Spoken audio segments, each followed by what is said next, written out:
Good morning. I want to start by saying thank you.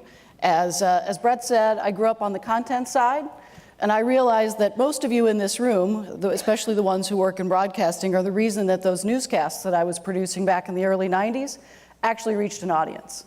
And I think sometimes those folks that are out there creating content overlook the incredibly valuable work. You know, we take for granted that when we press play, it will play.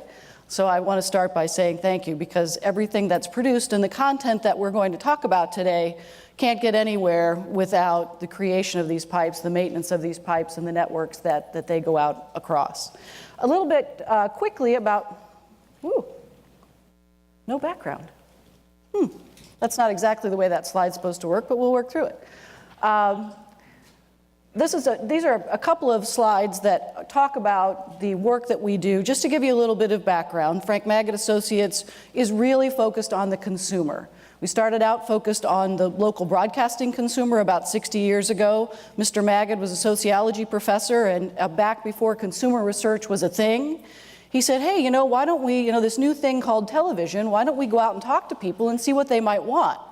Of course, now consumer research is something that's very widespread, and we do work across lots of platforms. So a lot of the things that you're going to see me talk about today are taken from various things that we do. We've done work for Netflix. I wish I could tell you that House of Cards was our idea. It wasn't. We worked with them when they had that unfortunate issue with their pricing model change that they finally worked out. And we've worked for Verizon, Google, and so a lot of these insights come from consumers across a lot of different industries and platforms. Today, a lot of the things we're going to talk about are very focused on broadcasters. We just released a study at the NAB talking about exactly what to do with, we'll call it long-form video, but really what we're thinking about is how to make those newscasts that you're producing more relevant to people. One of the things that we're looking for, Brett mentioned early on, the idea that people always talk about, well, television is dying, and the truth of the matter is it really isn't. We have to think hard about what we're putting out on the television, and that's some of what we'll talk about today. One of the themes throughout all of our presentations, I think, is the pace of change. And I think it's important to look at this. I love this slide because it sort of looks at the pace of adoption of new technology. For instance, if you look here, basically in the 20s, the advent of the refrigerator. And if you look, it's a blue line that takes several decades to get to the point where everyone had one. If you look off to the far right-hand side, you see the internet and cell phones. And those, the refrigerator took a line like this, right? The internet is a hockey stick. The cell phone is a hockey stick. So the pace of change, as we've been talking about all morning, is really picking up. But I think this is important because we want to think about the impact that change has on what we're doing. So if you think about the guy who in the 1915 had a robust business with a horse and a cart and was delivering ice to people's houses, when people in those houses could make ice on their own, he's out of business. There's nothing he can do. They don't need him to bring ice. And I think when we talk about us being in trouble, because people think about the lower viewing of a newscast, for instance, the truth is that the pace of all this technology change has really given us more ways into someone's house. And it didn't make it so what we make isn't valuable. It made it so we can reach them in different ways. Now that presents its own set of challenges, but it's still an important thing to be thinking about, because what we do, what we make, especially in the local broadcast industry, has never been in greater demand. And there have never been more ways to get to people. So it really then puts the onus on us to create something that's really compelling. So what are we seeing? And we've seen a lot of this, so we can go quickly through it, but we track device adoption as well. We're seeing, obviously, the number of televisions per household going down, but the number of screens going up. We do a survey, Magid Media Futures, that has been looking at device adoption since, I think in the early days, we were looking at the adoption of the VCR. So we've been at this a while. We see from 2009 to now, the average household lost a television. But they probably all got bigger. I need to go home and find a bigger wall, is what I learned from I think my husband's already working on the 4K part, so we're good there. But more screens in the home, more access point, we talked about SVOD, more content choices. The sources of original content are going up. I mentioned Netflix, that's obviously one of the biggest, but there's all kinds of places. And there is the user-generated content. You know, I think about all those famous people who are now on YouTube that my nieces watch on a regular basis. If you haven't checked out Hannah and her Drunk Kitchen, I highly recommend it. I don't think you can cook any of the things that she makes without drinking a lot, but she seems sort of fun. It's really, actually, the interesting thing about that, just to pause there for a second, I saw an ad for Hannah on television. So she's going to get her own TV show, which is an interesting thing as well. If you think about like TMZ that started out as a website and became a television show, so we're going to see more of that cross-pollination. More time shifting, we've talked about that a bit as well. I think, you know, when we talk about the idea that television is dying, I think one of the things that we wanted to do in this study, this specifically comes from the work that we did a few months ago, we wanted to see if people were rejecting television, and they're not. You know, there's definitely a lot of different things, but they're saying we're never going to watch. Only 32% of the people in the study, this was a national study, 25 to 54-year-olds, so we're looking at that audience. 25 to 54-year-olds, 32% said they have no preference for a local news station, and they have much softer habits. This is a trend we're seeing, especially in local broadcast. If you ask people why they watch a local newscast, unfortunately, the #1 reason is habit.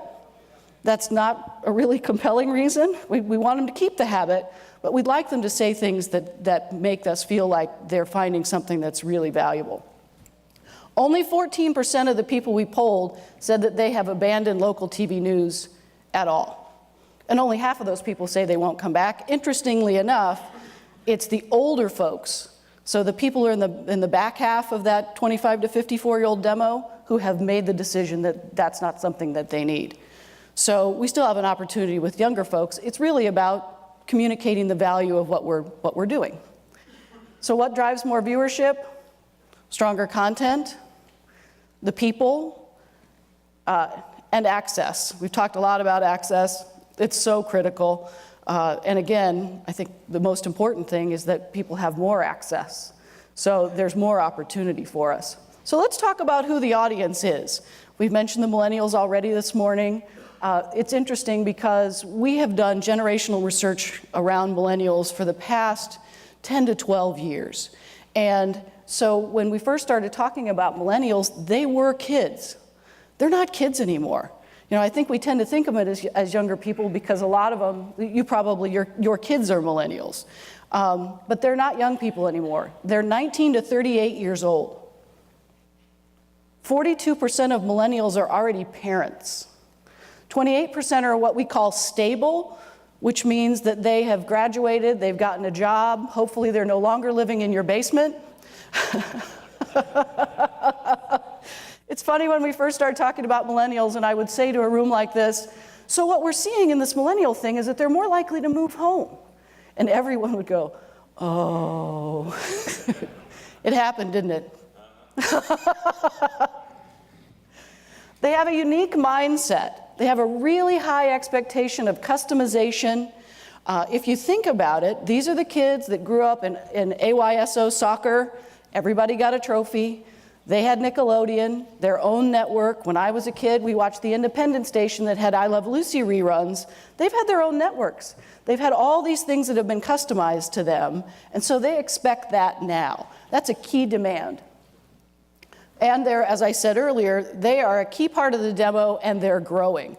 Baby boomers are no longer a part of the 18 to 49-year-old demo. And in the next 5 years, the majority of the 25 to 54-year-old demo will be these millennials. So what do they want? We've talked about it. Choice, control, convenience. They want to be able to get what they want when they want it, and it has to be good. So how do we move to relevance? The most important thing is creating value. Think about, I mentioned the Netflix thing. They went through that terrible problem with pricing. Their stock is crashing. Then they come up with this idea to do really awesome new programming, And look what's happened to them now. Now they're booming in a way they hadn't been because they're providing something of value. They're compelling people to their products. We hope the people that you're building pipes for are doing that same thing. So how do we get on value? Depth and context drive interest in watching long-form news videos in particular. So they're looking for us to not just tell them the hits, runs, and errors, the who, what, when, and how. They want you to tell them why. They want you to give them some perspective. They want simpler, more straightforward presentations. That doesn't mean that they shouldn't move around the desk or the set. It means that we should tell them why, and those spaces that you're making become compelling places to tell stories, not just different places for people to stand. And there has to be a differentiation of day part as a value proposition. The mornings versus the evenings. We see this as we go through, and again, this is in particular is focused on local news, but that I think we see this in all kinds of content. So what do they want? It's not about the details. I mentioned this a little bit ago.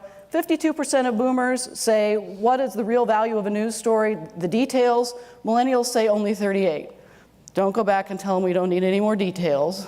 But it's not the most important thing. If you think about it, you can get the basic facts pretty much everywhere. So you have to provide the impact of that story. You know, and what's interesting here too is you see 42% of millennials there say that they want to understand the impact of the story, that context and perspective. 34% of boomers. One of the things we have found consistently in our generational research is kind of a hammock effect, so that the boomers and millennials are almost always moving together on these things, in part because the boomers are their parents, and we know that kids often influence what their folks are thinking about. But the truth is that you're at no risk if you do the things that millennials are interested in terms of your product. You're at no risk that you're going to run off the boomers who are going to say, well, I'm not interested in how that story, that impact. They're interested as well. The demand, as I mentioned, has changed through the day, and really the red line here is the most important thing. That demand for context and meaning increases throughout the day. And again, it stands to reason, right? By the end of the, you wake up in the morning, it's the only time that you have been completely disconnected from your devices, right?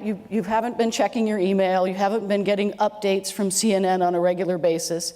As you get to the end of the day, the value proposition for a late newscast, for instance, has really got to be about context and perspective.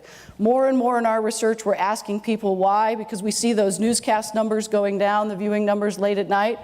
They've got all these choices. If you're not giving them something that's new and compelling, they can watch something on their DVR. They can stream something. So you've got to be thinking about how you can add depth and perspective. We see in research where people say, I don't watch the late news because I already know all that stuff. So we've got to come up with things that will compel them. Moving beyond the linear model, access must be redefined for viewers, especially millennials. And I think all the things we've talked about here have really supported that. We see that from a content perspective as well. One size fits all does not work in the news landscape. Again, we've got to be spreading these items across multiple platforms and creating value propositions in each one of those platforms. The challenge is hard. When I'm talking with folks on the other side of the business who are those content creators, I tell them, I'm sorry, but the easy stuff is over. You can't buy a bigger Doppler and win. You should have a good Doppler, but it's not going to make the only difference. You can't just arrive at the story first and win. It was nice, but now there's so much competition in the world, not just from our fellow broadcasters, but from all those other places where they can get information. So we really have to think hard about what we're delivering. And I think we'll all agree that our revenue success demands the survival of long-form news video. In this study, if you read through the whole thing, which I'm happy to send you if you reach out, I'll be happy to share it.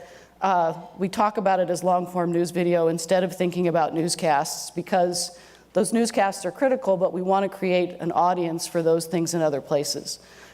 There's a slide from the full study that talks about the likelihood that someone's going to stream a newscast. It's not likely, because we haven't created a value proposition that says, I've missed something, I've got to go back. I think 60 Minutes obviously has, CBS Sunday Morning has. That's incredibly difficult to do on a day-to-day basis. So But I think the overall important thing to think about here, and have a little fun, is the platforms have really changed, but the mission hasn't. So if you think back to the town crier in the 1800s who was going through town shouting out all kinds of interesting things that people needed to know, to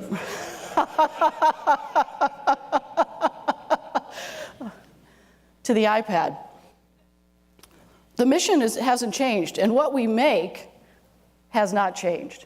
The way we deliver it has changed, and I think my fellow presenters have certainly established that how we get it has changed. But if we stay true to the most important thing, which is creating that valuable, compelling content, whether it's entertainment programming, local television programming, whether it's a lifestyle show or a newscast, if we make compelling things and are allowed to put them wherever they're available, we can still win, and we've got a really strong, viable business. Thank you.